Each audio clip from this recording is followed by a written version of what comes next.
Hello दोस्तों, मेरा नाम है प्रिंस और आप देख रहे हैं B S tech YouTube channel.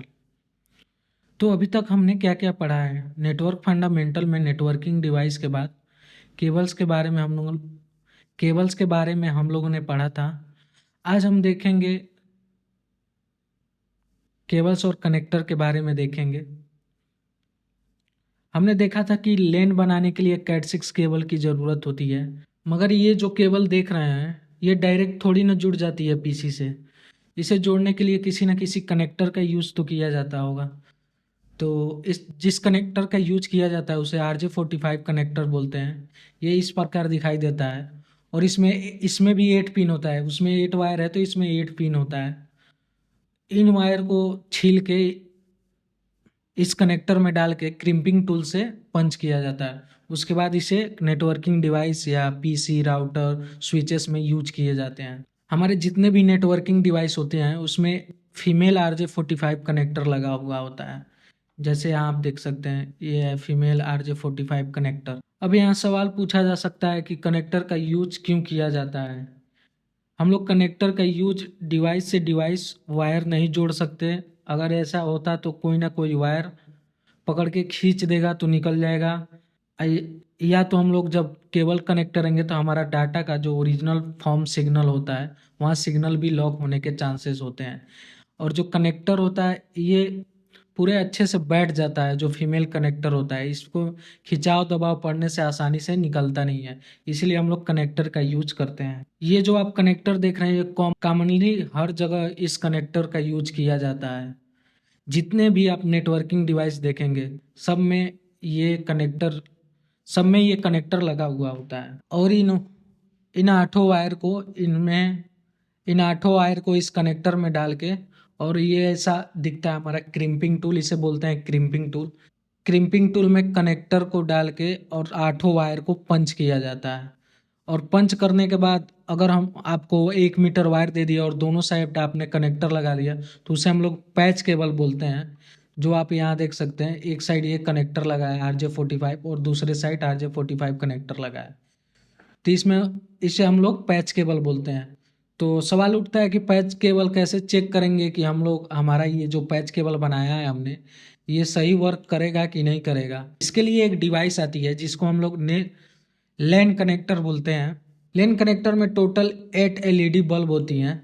एक सिरा एक पैच केबल का एक सिस्टम में लगता है और दूसरे सिस्टम में एक सिरा लगता है और इसे ऑन किया जाता है। यहाँ एक बटन होता है ऑन ऑफ का। इसे ऑन करने पे इसमें 8 LED लाइट एक एक करके ब्लिंक होती है और जो LED इसमें ब्लिंक नहीं होती है वो हमारा वायर मतलब कनेक्टर में जो RJ45 कनेक्टर है उसमें अच्छे से पंच नहीं हुआ है। इस कनेक्टर में अच्छे से पंच नहीं हुआ है इसीलिए वो LED लाइट नहीं जलती है। तो ये हम लोग टेस्ट कर सकते हैं इससे कि हमारा पैच केबल अच्छे से वर्क करता है कि नहीं। ऐसे होता है हमारा पैच केबल, आप देख सकते हैं। मगर ये जो क्रिम्पिंग कर रहे हैं इसमें कुछ ध्यान दे के हमें क्रिम्पिंग करना पड़ता है। क्या ध्यान देना पड़ता है देखते हैं। क्रिम्पिंग करते समय कलर कोडिंग का कंसेप्ट आता है। अगर ये सेम डिवाइस में कनेक्ट कराना हो, जैसे यहाँ हमारा एक लैपटॉप है और यहाँ हमारा एक लैपटॉप है, इन दोनों को आपस में कनेक्ट कराना है तो यहाँ दूसरा कलर कोड का यूज किया जाएगा। और यहाँ लैपटॉप है और यहाँ एक राउटर है, इसे कनेक्ट कराना है तो यहाँ दूसरे कलर कोड का यूज किया जाएगा। मतलब एक मेथड बनाया गया है सिमिलर डिवाइस को कनेक्ट कराने के लिए और डिफरेंस डिवाइस को कनेक्ट कराने के लिए। तो सबसे पहले हम लोग देखेंगे सिमिलर डिवाइस। सिमिलर डिवाइस मतलब स्विच टू स्विच और पीसी टू पीसी अगर कनेक्ट कराना हो तो हमारा कलर कोड क्या होगा। क्रॉस ओवर केबल का यूज करते हैं। स्विच टू स्विच और पीसी टू पीसी कनेक्ट कराने के लिए हम लोग क्रॉस ओवर का यूज करते हैं। क्रॉस ओवर कलर कोडिंग कैसे होता है आप यहाँ देखिए, ये हमारा है क्रॉस ओवर कलर कोडिंग। ये इसमें हमारा एक साइड जो पहला जो कनेक्टर जो दूसरे सिरे पे RJ45 कनेक्टर लगाया हो उसमें orange white orange, green white blue, blue white green, white brown brown होता है। मगर जो दूसरे साइड हम लोग कनेक्टर लगाते हैं वहाँ थोड़ी चेंजिंग होती है जो हमें याद रखना पड़ता है। Green white green, orange white orange और वाइट ब्राउन ब्राउन, उसके बाद ऑरेंज, उसके बाद ब्लू है, उसके बाद हमारा ब्लू वाइट है सबसे लास्ट में। तो ये हमारा हो गया क्रॉस ओवर केबल। अब हमारा दूसरा मेथड आता है जब डिफरेंस डिवाइसेस को कनेक्ट कराना हो तो हम लोग कौन सा कलर कोड का यूज करेंगे। जैसे स्विच टू पीसी कनेक्ट कराना हो या राउटर टू स्विच कनेक्ट कराना हो तो हम लोग पैच केबल का यूज करते हैं। इसे हम लोग स्ट्रेट राइट थ्रू केबल बोलते हैं, स्ट्रेट राइट थ्रू केबल। और इसका कलर कोड दोनों साइड सेम होता है, दोनों कनेक्टर में आप एक ही सीरीज में रख के पंच कर सकते हैं और ये अच्छे से काम करेगा। ये भी इस कनेक्टर का भी यूज यहाँ पर कर सकते हैं और हमारा इंटरनेट चलेगा, मगर उतना स्पीड नहीं देगा जो हमारा बैंडविड्थ है, उससे थोड़ा कम स्पीड देता है। मगर ये भी वर्क करेगा अगर ऐसा ऐसा कलर कोड यहाँ यूज किया जाए तो ये करेगा, मगर अच्छा स्पीड नहीं देता है। तो ये था हमारा कलर कोड के बारे में। अब बात करेंगे कंसोल केबल क्या होता है, कंसोल केबल का यूज कहाँ किया जाता है। तो हमने स्विच और राउटर जब पढ़ा था तो मैंने आपको बताया था स्विच मैनेज भी आता है और अनमैनेज स्विच भी आता है। तो जो मैनेज स्विच होता है वो तो प्लग एंड प्ले पे काम करता है, जो मैनेज स्विच होता है वो तो प्लग एंड प्ले मेथड पे काम करता है।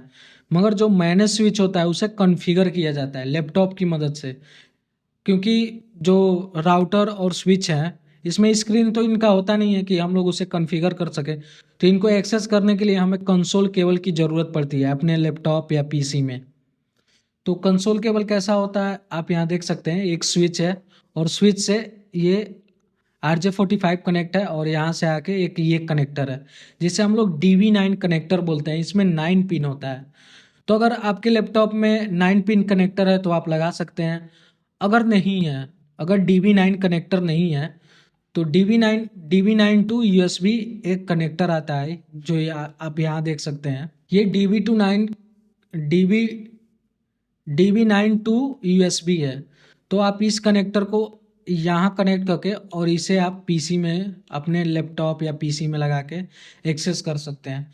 तो यही था हमारा कंसोल केबल और यहाँ से हमारा टॉपिक ख़त्म होता है नेटवर्क फंडामेंटल का। आने वाले वीडियो में हम लोग पढ़ेंगे OSI मॉडल। OSI मॉडल से पहले हम लोग एक कॉन्सेप्ट पढ़ेंगे जो टोटल 1 घंटे का होगा, जिसमें OSI मॉडल समझने के लिए वो हमारे 1 घंटे का क्लास सबसे ज़रूरी होगा, क्योंकि वो बेस है।